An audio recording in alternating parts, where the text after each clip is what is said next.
nafsu itu benar-benar dilatih. Maka masyhur dalam cerita ada orang perang sama Ali radhiyallahu anhu. Ketika perang ini sangat semangat. Tapi ketika orang itu meludahi dan Sayyidina Ali ini tersinggung karena diludahi, Sayyidina Ali langsung angkat tangan. Sudah perangnya enggak usah diteruskan. Karena saya marah sama kamu sekarang demi nafsu karena kamu meludahi saya. Padahal saya tadi motifnya demi Allah dan Rasul. Jadi sangat tipis bedanya kita emosi karena diri kita dan emosi karena Allah dan Rasul. Sehingga ketika diludahin ini terus beliau mikir jangan-jangan perang saya karena saya diludahi. Nah yang hilang dari peradaban modern adalah Allah itu tidak begitu hadir di hati kita. Saya sering cerita di mana-mana teks hadis itu sebenarnya berbunyi gini, ini hadis sahih. Mangka na yu'minu billahi wal yaumil akhir fal yukrim jarohu. Ada yang fal yukrim jarohu doifahu, ada yang fal yakul khairan aw liyasmut. Siapa yang iman dengan Allah dan Rasul maka harus memuliakan tetangganya, memuliakan tamunya. Dulu itu ada seorang ulama dipanggil anak muda, dibully dari sekarang. Wahai kiai, datang ke rumah saya. Datang kiai itu. Setelah sampai ke rumah orang itu, silakan kiai kembali ke rumahnya. Saya tidak butuh kiai. Kiai itu dengan riang kembali. Setelah di rumah dipanggil lagi. Pak Yai, silakan datang ke rumah saya. Datang lagi. Ya senyum-senyum kiainya santai. Wah nggak jadi butuh Pak Yai. Silakan kembali lagi. Sampai 3 kali. Oh itu kalau rektor digitukan marah itu. Dosen marah. Kiainya santai. Santai senyum-senyum rileks. Ketika ditanya, kenapa Pak Yai tidak tersinggung? Jawabannya unik. Anak muda, saya ini senang sekali nuruti perintah Allah, disuruh menghormati tetangga. Sehingga ketika Anda manggil, ya saya datang. Ketika Anda nyuruh pulang, ya saya pulang. Saya senang sekali nyenangkan tonggo. Dan itu perintah Allah, jadi tidak ada hubungannya dengan kamu. Wah, pemudanya nangis minta dimaafin. Kalau kita kan enggak, kita ini dosen, kiai, mungkin kita doktor, mungkin kita profesor. Tapi kita ini sering didikte oleh orang bodoh. Kalau orang bodoh itu jengkel, lo kita ya jengkel. Lo kamu jengkel, dijengkelkan orang bodoh itu namanya terdikte. Itu bodoh apa pinter? Oh itu tidak pinter sama sekali. Kalau betul-betul kamu pinter, hanya bisa didikte oleh Allah Subhanahu wa Ta'ala. Jadi antara hukum Allah apa? Wa ahsin man asa'a ilaika. Berbuatlah baik sama orang yang berbuat buruk sama Anda. Itu dikteannya Allah. Kalau dikteannya orang-orang bodoh kayak dimangkel ben mangkel, terus kamu mangkel. Itu bodoh apa pinter? Nah, problem kita kekinian adalah wong pinter, wong bodoh itu bodoh-bodoh bisa didikte oleh sekelilingnya. Terus karuan wataknya perempuan seperti itu, wataknya anak-anak seperti itu, kita didikte. Anak-anak jengkelin kita mangkel, berarti kita didikte oleh orang bodoh. Makanya agama itu unik, kadang ngendikan wa ahsin man asa'a ilaika, kadang wasil man qata'aka, sambunglah orang yang memutus kamu. Karena dengan demikian kita hanya didikte oleh Allah Subhanahu wa Ta'ala, bukan didikte oleh hukum sosial. Cara Jawane nak ngapiki tangga sing apik akeh tunggale. Berbuat baik sama yang berbuat baik pada kita itu mbok orang fasik ya seperti itu, maling ya seperti itu, sama. Tapi kalau berbuat baik sama orang yang berbuat jelek sama kamu itu baru luar biasa. Dan memang teksnya hadis wa ahsin man asa'a ilaika. Berbuat baiklah sama orang berbuat buruk sama kamu. Jadi enggak boleh orang didikte. Makanya ngaji di sini diantaranya saya akan cerita dalam sebuah hadis sahih, dalam hadis hasan yang diriwayatkan Imam Tirmidzi ada kalimat dari Rasulullah SAW. Dawe Nabi, la takunu imma'atan, taquluna in ahsanan nasu ahsanna, wa in zolamu zolamna. Walakin watti'u anfusakum in ahsanan nasu antuhsinu, wa in asa'u Allah tazlimu. Kamu jangan jadi orang yang mudah diombang-ambingkan oleh orang sekeliling kamu. Yaitu kamu mengatakan, jika orang baik ke saya akan baik, jika orang buruk ke saya juga akan membalas buruk. Itu namanya Anda didikte. Tapi berkomitmenlah kamu akan berbuat baik meskipun orang lain berbuat buruk. Nah sekarang logika sosialnya begini. Kalau di Indonesia itu ada 1000 kiai, ada 1000 profesor yang ingin membenahi Indonesia. Rata-rata orang awam itu semau gue. Terus mereka mendikte kita. perilakunya nggak simpatik, perilakunya jengkelin. Terus 1000 profesor ini ikut jengkel. Itu kira-kira jadi solusi apa goblok bareng? Sama 1000 kiai ini ikut jengkel. Ini jadi solusi apa goblok bareng? Goblok bareng. Nah problem sekarang kita ini biasa didikte orang bodoh. Nah makanya ciri khas orang muslim itu kata Nabi mangkana yu'minu billahi wal yaumil akhir. Jadi baik tetangga karena perintahnya Allah dan Rasul. Pentingnya apa? Bedanya karena berbuat baik ini perintahnya Allah, mbok tonggo apik lah kita tetap apik karena perintahnya Allah dan Rasul. Begitu juga dengan hubungan dengan istri, dengan anak. Mbok bojomu lagi cerewet lah kita tetap apik. Karena dengan cara itu kita hanya tunduk kepada Allah dan Rasul. Tapi kalau kamu istri saya kalau baik ya saya baik, kalau enggak ya enggak. Berarti Anda didikte oleh perilakunya dia. Itu latihan, ya kalau dalam bahasa pondok, latihan jadi wali itu yang paling berat. Nabi itu kalau sama orang munafik itu sabarnya Masya Allah. Padahal Nabi berso kalau orang itu orang munafik. Karena dengan cara seperti itu, bahwa kebaikan Nabi pada seseorang itu atas perintahnya Allah dan Rasul, bukan atas nama servis. Kalau Nabi hanya baik kepada Abu Bakar, itu mungkin orang bilang, wis adune wong Abu Bakar baik sama Nabi. Tapi kalau Nabi baik sama orang munafik, Abdullah bin Ubay bin Salul, itu kalau nggak perintahnya Allah dan Rasul itu nggak bisa. Nah ini cobalah berlatih seperti itu, sehingga kita tidak mudah didikte. Ya saya ulang lagi, nggak mudah apa? Didikte. Ini ngaji itu harus objektif. Objektif itu jujur. Jadi bisa saja korbannya ayah saya, bisa rektornya, bisa semuanya. Tapi korban dengan makna yang bagus. Karena di antara saran Al-Quran, Allah ngendikan kalau belajar atau mencari nasihat atau mencari kebaikan apa saja, itu diistilahkan walau ala anfusikum awil walidaini wal aqrabin. Meskipun ketentuan itu merugikan kamu. Jadi ketentuan apapun yang merugikan kita, kita harus tetap kaji. Meskipun itu tidak menguntungkan kita. Karena banyak problem, mulai dulu sebenarnya problem itu. Orang yang wakam da'in yadda'i annahu da'a ilallah, tapi hakikatnya yad'u ila nafsih. Jadi banyak da'i yang mengklaim dirinya mengajak ke Allah dan Rasul, tapi sebetulnya hakikatnya mengajak ke kelompoknya sendiri. Saya ini termasuk kiai yang masih orisinil. Artinya orisinil gini, suatu saat atau kapan saja saya kok sudah tidak laku jadi kiai, asal Islam jalan tetap senang, karena nggak penting yang populer saya apa enggak itu tidak penting, yang penting agama ini tetap jalan. Sama, negara ini harus jalan siapapun presidennya. Ya ini penting saya utarakan karena perbedaan antara nafsu dan komitmen beragama itu tipis sekali. Sehingga dulu pernah ada cerita ini bukti keadilan Rasulullah SAW. Nah suatu saat Nabi itu ngaji, yang ngaji seperti ini. Terus ada pemuda dengan cueknya melewati masjid yang sedang dipakai Nabi ngaji.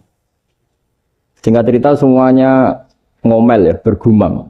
Celaka betul pemuda itu, ada Nabi ngaji kok tidak ikut ya. Tapi Nabi secara besar hati ngendikan, ini ada di beberapa kitab di Fadhailul Kasbi, keutamaan kerja. Kata Nabi, pemuda itu mau mencangkul di lahannya. Jika dia mencari nafkah untuk keluarganya, untuk kebaikannya, maka itu bagian dari ajaranku. Jadi Nabi berbesar hati bahwa kerja seperti itu bagian dari ajarannya. Jadi tidak harus datang ke majelis ngaji. Dan bisa saja yang sedang hadir itu ya orang yang dari istrinya minta belanja, dari ngaji terus benar dituntut belanja kan gitu. Mungkin anak-anak UMM yang kesini daripada tengok-tengok yang Malang bosan jalan-jalan ke Rembang gitu. Tapi nggak mesti benar juga niatnya gitu. Nah kemudian yang perlu dicatat, kenapa kita menjadi enjoy dengan Islam? Islam itu adalah agama yang tidak didikte oleh materi. Jadi kalau Anda ingin makan enak, mungkin kalau pikiran kebanyakan orang, anak-anak muda yang milenial, yang gaul, ingin makan enak ya makan yang disukai. Misalnya sate atau bakso Malang atau apa. Kalau orang-orang yang jadi wali nggak gitu cara berpikir. Ini yang masih orisinil. Ditanya, ini dunia baru kesulitan makanan, baru resesi. Cara makan enak gimana? Jawabannya lucu. Ya gampang, idamuhu alju. Idam itu lauk. Kalau kamu ingin makan lauknya paling enak apa? Alju. Kamu harus lapar banget. Sampai kalau puasa itu melihat tempe itu wah, luar biasa. Tapi kalau kamu nggak puasa, air putih itu nggak menantang. Tapi kalau puasa, tempe, air putih itu menarik dan Anda tetap lahap. Apa? Karena lauk terbaik adalah alju, yaitu lapar. Nah, tapi kita ini enggak. Kita ini kayak orang bodoh. Kayak orang bodoh tadi. Profesornya makan nyaman ya kalau sesuai selera. Nah, itu kan sama dengan anak-anak ABG. Anak ABG itu makan lahap ya kalau yang disukai. Lalu bedanya apa ABG sama profesor? Kalau cara berpikir masih sama kan itu. Kiainya juga gitu. Kiai makan enak kalau yang disukai, kalau enggak ada. Lalu bedanya apa kiai sama orang awam? Orang awam juga gitu. Makan lahap ya kalau yang disukai. Nah, ternyata perilaku kita ini yang pintar sama yang bodoh sama, Mas. Kalau kamu ingin berkasta lebih baik, itu cara makan enak itu apa? Idamuhu aljur. Lauk terbaik adalah karena kita sangat lapar. Makanya masyhur dalam cerita-cerita tarikh sirah nabawiyah. Nabi diberi hadiah, beberapa hadiah. Di antaranya ada yang diterima, ada yang enggak. Termasuk yang dikembalikan itu dokter. Ada seorang raja memberi hadiah Nabi dokter Tobit. Itu sama Nabi dikembalikan. Karena dokter ini sudah lama kumpul Nabi itu nggak pernah sakit. Akhirnya dokter ini putus asa, ini nggak perlu diobatin. Ketika ditanya, kenapa ya Rasulullah engkau tidak pernah sakit? Karena kita ini kaum, kita ini komunitas masyarakat yang tidak akan makan kecuali lapar. Dan kalau sudah makan, berhenti sebelum kenyang. Jadi sederhana sekali pengobatan zaman Nabi. Sebagian besar penyakit itu pasti disebabkan kita ceroboh dalam hal makan. Sudah ngerti kalau durian masalah, kalau makan durian itu nggak kehitung gitu. Apalagi kalau gratisan itu tambah banyak. Gitu. Pola tidur juga gitu, kata Nabi. Dan kita tidak tidur kalau tidak sangat ngantuk.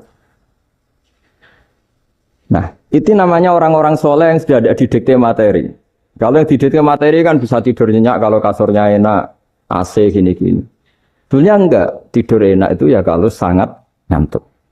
Mbok di gudang, mbok di bis, kalau sangat ngantuk ya semuanya ya enak. Sama, mbok lapar, mbok hanya tempe, tapi kalau sangat lapar itu ya enak.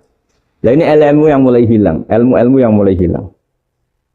Nah ini pentingnya ngaji ya. Jadi akhirnya ulama-ulama Indonesia itu dipakai rujukan. Jadi mulai Mbah Hasyim, Mbah Ahmad Dahlan sampai era buyut-buyut itu masih orang alim. Lama-lama yang di Indonesia ini orang-orang yang bodoh. Sehingga orang Jawa kalau ke sana dibully, ya Jawa tak kulul khaya. Orang Jawa itu penggaweannya itu mangan ulo, makan ular. Karena belut itu kalau di kamus itu persis ular. Dulu itu kan kamus tidak full color. Gara-gara gak full color, gambar belut sama ular itu sama. Belut itu belut sama ular kalau nggak full color gambarnya sama apa enggak? Sama.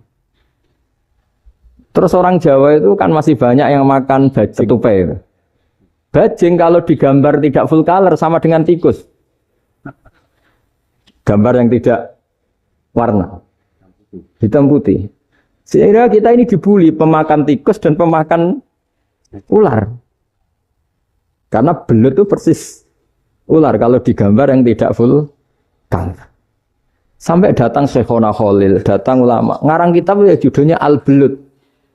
Karena enggak terima bangsanya dinyek makan apa? Ular. Terus dikarang. Wal belut hayawanun bakhriyun terus ya isu fi kadza wa kadza. Itu beda dengan al-hayyah. Itu diterangkan. Mulai bisa nerima. Terus sistem hotel juga gitu. Sampai tanyakan dalam sejarah dulu orang Sedayu ada namanya Syekh Mukhtar. Syekh Mukhtar bukan bikin rumah besar yang siapapun orang Indonesia haji itu nempat di sana. Nah ini yang menginspirasi akhirnya ada hotel. Dulu Syekh Mukhtar hanya menyediakan untuk hujat-hujat Indonesia. Lama-lama jadi hotel. Cara ibadah juga gitu. Kita ini kan, saya ini punya bapak kiai, mbah kiai. Punya guru yang sangat alim ya seorang kiai Kiai Memun. Itu dulu kita pengkaji ilmu itu tidak pernah tahu bedanya NU dan Muhammadiyah. Karena dulu Mbah Darwis itu, Kiai Dahlan itu dulu ngajinya bersama Mbah Hasim ketika di Indonesia yang ngaji Mbah Soleh Darat. Mbah Soleh Darat itu dulu ngajinya sama buyut saya ke-6, namanya Mbah Soleh Asnawi di Kudus. Mbah Soleh Darat itu dulu alim-alimnya orang Jawa ya Mbah Soleh Darat, Soleh bin Umar. Tempatnya di Semarang, tapi beliau itu sebenarnya orang Jepara yang dekat Kudus. Setelah di Mekah, Mbah Hasyim ini mondoknya mulazimnya ke Syekh Mahfud Termas. Tapi sesekali ke Syekh Khotib Minangkabau. Nah yang Mbah Ahmad Dahlan lebih sering ke Syekh Khotib Minangkabau, sesekali ke Mbah Mahfud. Singkat cerita, karena Syekh Khotib Minangkabau sudah modern, terlibat organisasi dunia. Pas itu beliau pengagum Muhammad Abduh, pengagum Rasid Ridho. Sehingga bawaannya Mbah Dahlan itu lebih pergerakan, karena beliau lebih mengidolakan Syekh Khotib. Nah Syekh Khotib sendiri sebenarnya orang Minangkabau. Jadi beliau namanya Muhammad saja sebetulnya. Jadi menantunya orang Arab. Oh itu dicibir mertuanya ini, karena punya mantu orang Jawa. Orang ndak Arab. Singkat cerita terus di mertuanya bilang gini, kamu jangan pernah bilang kalau orang Arab itu mansa kanal Arab, orang yang bertempat di Arab. Walakin mantakallama bi arabiyyin fasihin, tapi orang bisa ngomong Arab secara fasih. Singkat cerita kalau kamu tidak percaya, nanti suatu saat menantu saya kalau Jumatan, tidak usah kamu kasih tahu, langsung suruh jadi khotib. Nggak usah kamu kasih tahu, sarannya nggak usah kamu kasih tahu. Kalau sekarang kan enggak. Kalau dosen mau jadi khotib kan mengumpulkan materi dulu. Lucunya di antara materinya itu dari TV. Makanya jadi ribet kan khutbah sekarang.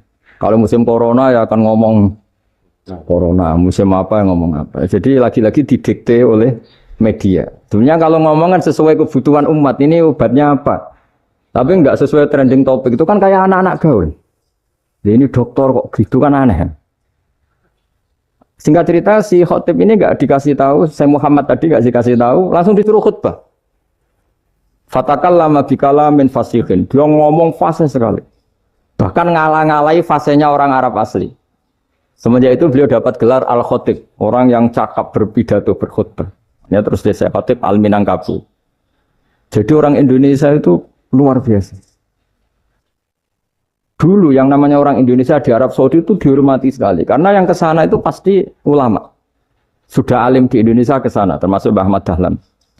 Mbah Hasyim dulu karena sama-sama muridnya Mbah Soleh Darat. Lama-lama yang ke sana itu TKI TKW itu ya mulai agak dibully. Dulu Syekh Nawawi di antara ijtihad yang dihormati itu beliau mengkritik nyuwun sewu orang yang kan orang biasanya normalnya kan muji orang mati syahid. Hebat orang mati syahid itu hebat gini. Oke, kita sepakat orang mati syahid itu hebat. Tapi kata Imam Nawawi dengan syarat niatnya itu li'ila'i kalimatillah dan itu bawaan takdir. Saya ulang lagi itu bawaan takdir, harus mati di medan perang. Tapi tidak boleh seseorang ini niat perang tapi niatnya supaya syahid. Karena kalau begitu berarti dia berniat supaya menjadi maktulal kafir, orang yang dibunuh orang kafir. Kedua, dengan dia mati berarti pasukan Islam berkurang. Berarti dia ingin pasukan berkurang, hanya ambisinya dia ingin langsung ke surga. Misalnya pasukan orang Islam itu 10, orang kafir 10. Kalau kamu ingin syahid berarti mati 1 kan, tinggal 9 kan. Nah kalau yang seperti itu 10 kan mati semua. Gara-gara ingin syahid, akhirnya perangi rapati tenanan, benang mati, benang lebu. Kata Syekh Nawawi, ya enggak.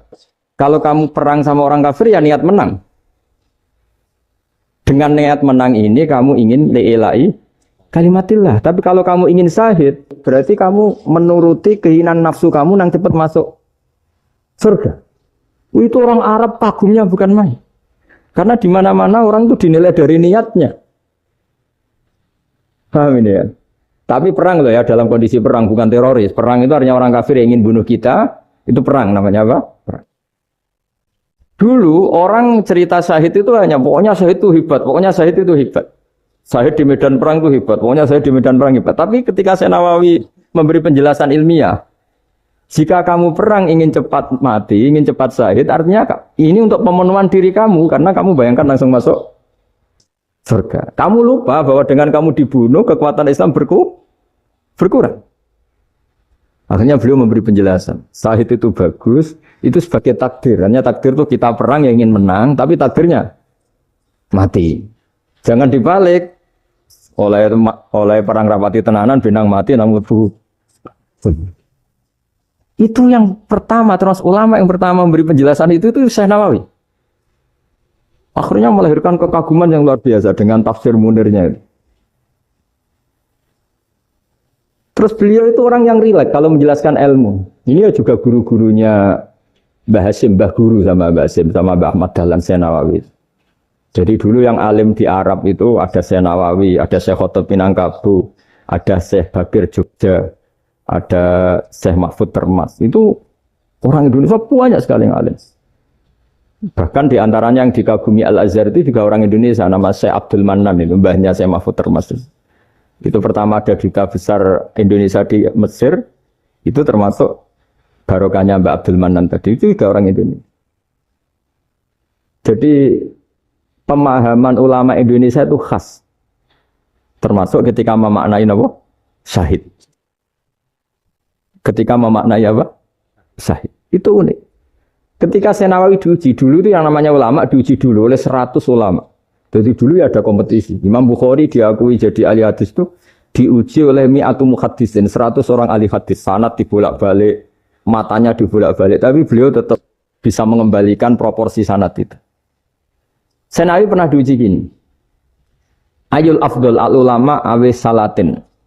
Keren mana ulama sama raja atau sama orang-orang kaya, sama penguasa? Ya keren ulama. Dibully sama orang. Tapi setahu saya banyak ulama yang antri di rumahnya raja. Tapi saya tidak tahu melihat raja antri di rumahnya ulama. Ya, kan kebanyakan kan mungkin ustadz atau kiai yang antri ngajukan proposal kan. Kan enggak. Nah kalau raja kan enggak pati itu. Malah enggak usah antri. Kiainya sudah nyambut sebelum datang. Jawabannya lucu Syekh Nawawi itu. Dan yang tanya itu langsung diem. Ya karena ulama itu tahu fungsinya uang, sehingga cara nyari sampai seperti itu. Sementara raja-raja itu tidak tahu fungsinya ilmu, makanya tidak pernah sowan ulama. Sehingga, jadi ya dianggap enteng saja. Ulama kan tahu fungsinya uang, tahu untuk pondok, tahu masjid. Sementara raja tidak tahu fungsinya ilmu. Jadi itu khas Jawa ya. Khas Jawa, khas Indonesia. Apa-apa yang menurut orang banyak dengan tanda kutip itu buruk atau baik, itu orang Jawa menafsirkan tuh gampang saja. Sehingga semenjak itu Jawa itu dipandang betul. Saya punya kitab namanya Qadhayal Haji wal Umrah. Itu terbitan Hayatul Ulya Arab Saudi, milik Wahabi. Itu diantara fatwa yang dipakai untuk solusi muskilatul haji, problem-problem haji kekinian. Itu fatwanya syekh-syekh yang dari Indonesia, termasuk Syekh Khotib Minangkabau, Syekh Nawawi Banten, Syekh Bakir Nur Jogja. Misalnya begini, dalam fatwa-fatwa yang menyulitkan kita ya, sampai sekarang jadi perdebatan. Ketika Safa dan Marwah itu dengan batas tertentu, saya ulang lagi dengan batas tertentu, mau tidak mau atas nama kebutuhan, itu kan butuh perluasan. Karena kalau naik turun itu mudah disepakati ulama. Jadi misalnya gini ya, saya punya tanah seluas ini. Pasti orang akan mengatakan sampai bawah ya tanah saya, sampai atas tanah saya. Itu mujma' alaih, itu disepakati. Sehingga Nabi ngendikan al-Ka'bah min tuhumil ardi ilas sama Ka'badun. Ka'bah sampai ujung bumi, sampai ke aras semuanya Ka'bah. Sehingga ada perdebatan ulama ketika Masjid Haram di tingkat, kemudian yang di atas sholat. Tetap dia menghadap Ka'bah. Tidak harus dulu melihat di bawah, enggak. Karena Ka'bah sampai langit. Sama, tanah Anda kamu tingkat sampai 10, enggak ada tetangga protes. Karena bawah sampai atas tanah Anda. Tapi kalau diperluas, tanah Anda kamu luaskan setengah meter saja atau 3 cm saja, iso geger mbek tonggo. Karena di mana-mana batas itu ya tadi. Kalau atas bawah miliknya, kalau samping enggak. Pertanyaannya, perluasan Mina itu ke samping. Perluasannya matof, yang mas'ah itu juga ke samping. Geger kan ulama dunia. Bagaimana hukumnya mina jadid? Mina yang diperbarui atau mina yang diperluas. Itu diantara rujukan baik yang membolehkan maupun yang menentang. Itu ya Syekh Indonesia. Itu original tuh. Saya punya kitab original terbitan Hayatul Ulya, kira-kira ya kemenaknya Arab Saudi kalau di Indonesia itu. Itu yang dirujuk Dawei Syekh Nawawi, Dawei Syekh Khatib Minangkabau. Karena apa? Ada logika khas Jawa. Misalnya begini. Meskipun saya tidak perlu fatwa Mina jadid sah apa enggak, memang jadi perkhilafan ulama. Misalnya kampung ini dinamai Mina. Pertanyaannya gini. Tanah yang di samping ini bisa milik Anda apa enggak? Ya bisa Gus kalau dibeli atau dihibahkan. Berarti tanah di samping Anda menjadi milik Anda karena ada proses pengambil alian lewat beli maupun hibah. Nah masalahnya ini negara itu berhak menganeksasi atau memasukkan ini sebagai mina. Itu ulama Jawa kalau ditanya, alasannya apa? Fa'innal muttasila bisya' hukmu dzalika syai'. Karena yang gantet, yang mutasil itu bisa dihukumi seperti sesuatu itu. Jadi kalau ini mina, ya yang gantet mina ini ya bisa dikatakan mina. Beda dengan membuat mina, malang mina, wah itu tidak bisa, ada mutasil kan. Itu enteng sekali ulama Jawa. Satu ya tentu karena kebutuhan, tapi asal masih al-muttasilu bihi, yang masih tanah yang masih mutasil. Nah ketika perluasan mas'ah antara sofa dan marwah kan misalnya ini batas luasnya sofa, ini batas luasnya marwah. Lalu atas nama kebutuhan, sofa marwah itu sampai sini. Sampai agak meluas ke sini. Itu geger Arab Saudi. Wah ini gimana. Padahal tawaf itu harus antara gunung sofa dan gunung marwah. Sa'i itu ya. Tapi kalau istilah Quran memang tawaf sama-sama. Makanya apa? Inna sofal marwata min sa'airillah faman hajjal beta wi'atamaro fala junaha alaihi ayat tawafati. Nah, jadi kalau istilah sa'i di Quran itu masih tawaf. Karena harus ada, kalau bisa lah, bukan harus. Kalau bisa memang harus ada unsur muternya. Kita kalau sa'i kan dari sini sofa sampai sini marwah. Terus kan agak muter ke sini. Nah, kan agak membentuk lingkar. Nah, makanya Quran tetap mengistilahkan apa? Tawaf. Jadi bukan sini ke sini terus sini ke sini kan enggak, tapi sini sampai sini terus muter kan? Terus sini. Jadi antara setar dan selama ini prakteknya kan gitu ya. Sofa ngambil sini, terus ke sini, terus agak muter. Nah, karena ada unsur agak muter ini terus orang menyebut apa? Tawaf. Tapi itu bukan syarat sah, ini cerita ideal. Saya ulang lagi ya. Gunung Sofa itu puncaknya atau pucuknya kalau dalam bahasa Jawa itu ya hanya segini, ini sampai sini. Nah, kelompok Islam yang fikih keras nggak boleh diperluas karena Allah memilih tempat ini itu spesial, jadi nggak boleh ke yang lain. Tapi ketika kebutuhan mendesak, mau tidak mau harus diperluas. Itu jawabnya Kiai Jawa lucu. Gunung sing ketok iku sing dhuwure tok. Sikilane luwih ombo. Berarti kan gunung kan bentuknya gini. Nah, sofa yang kecil itu yang atasnya, tapi sikilannya sini kakinya lebih luas. Jadi boleh perluasan asal tidak melebihi kakinya. Ya dihitung ya lebih luas.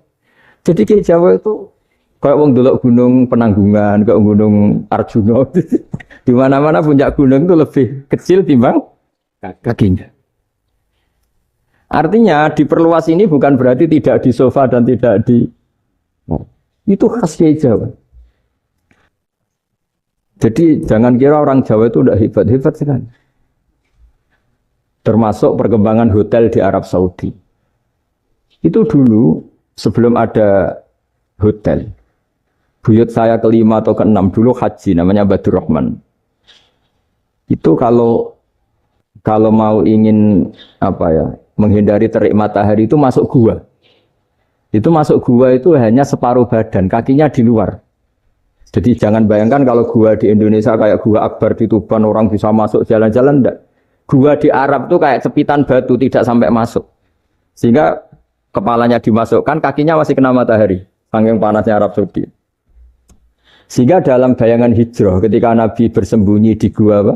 Sur, itu kata Abu Bakar, kalau orang kafir melihat kakinya pasti melihat kita karena nggak bisa masuk penuh. Jadi orang itu mau dempes tok. Sehingga ya kira-kira luasnya gua ya paling segini.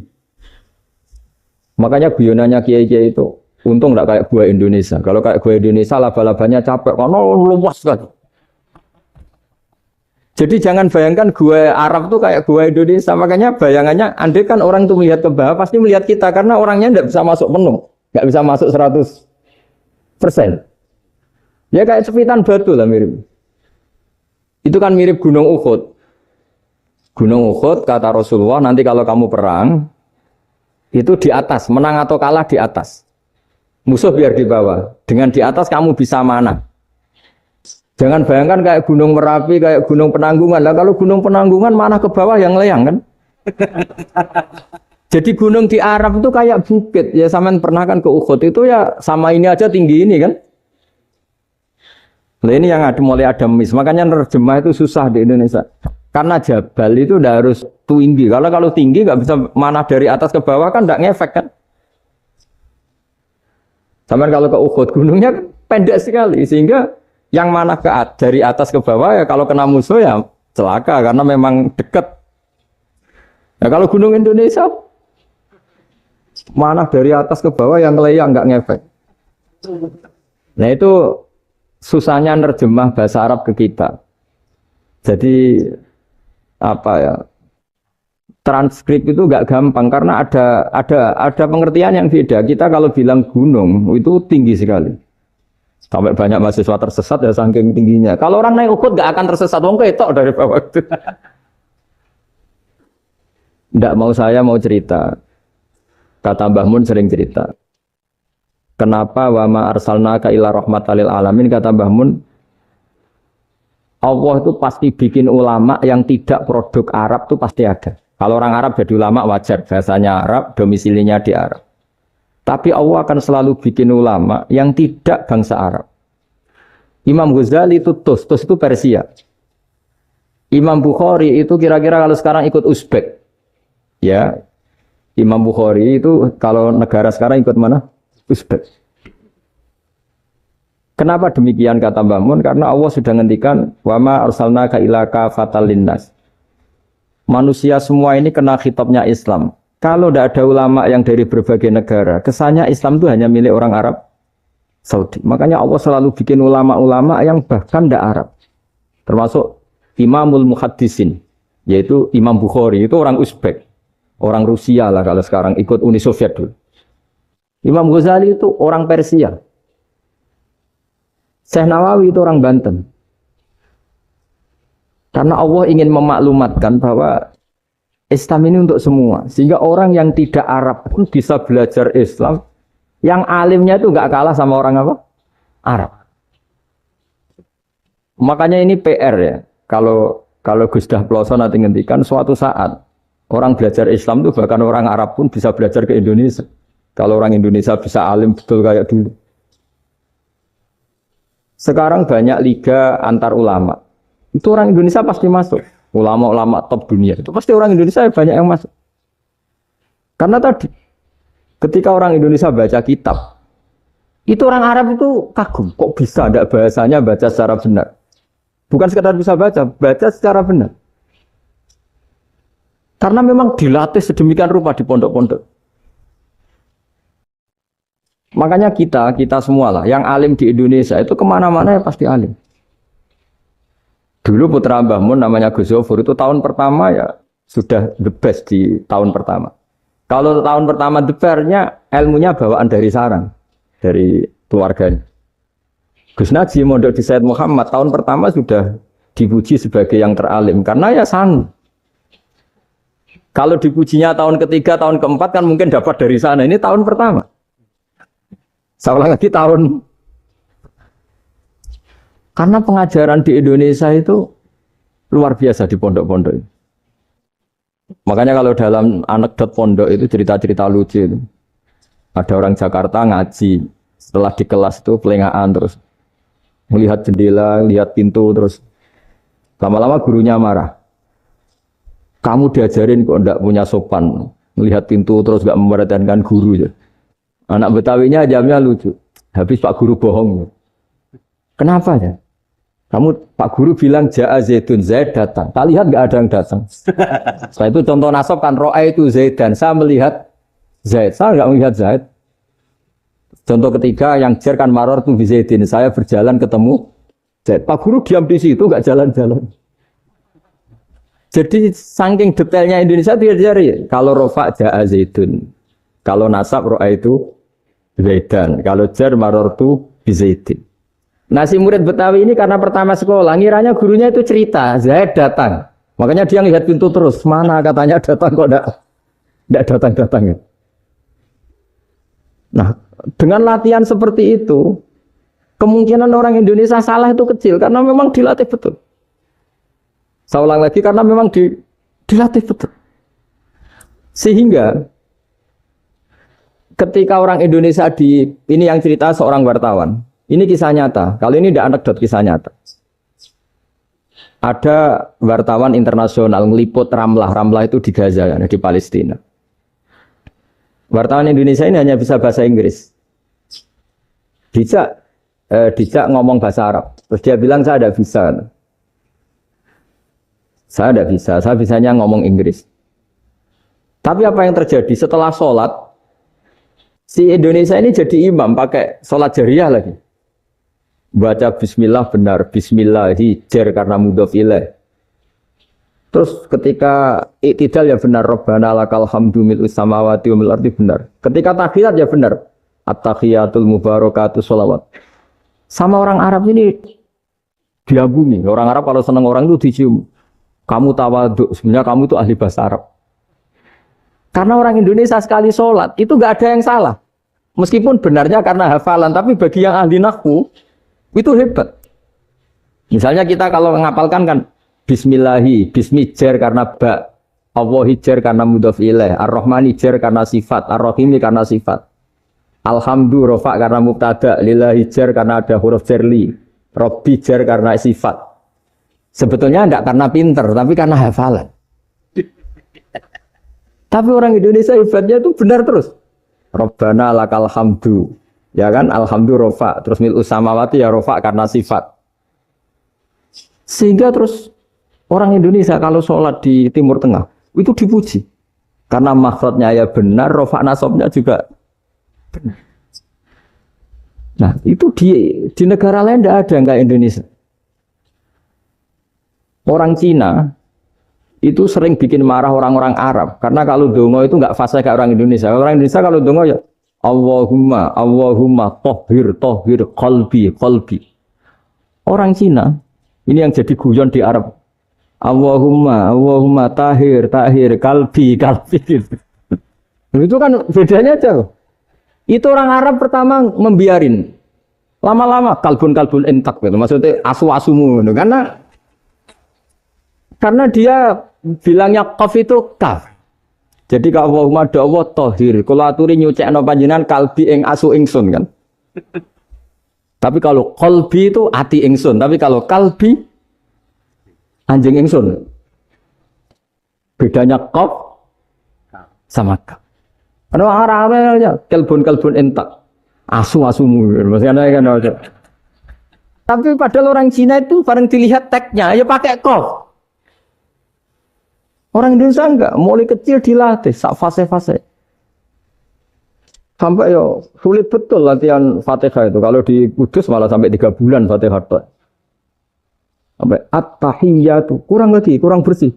At-tahiyyatu sampai ada cerita itu orang dipanggil maftuhin itu enggak melengak, harus maftuhin.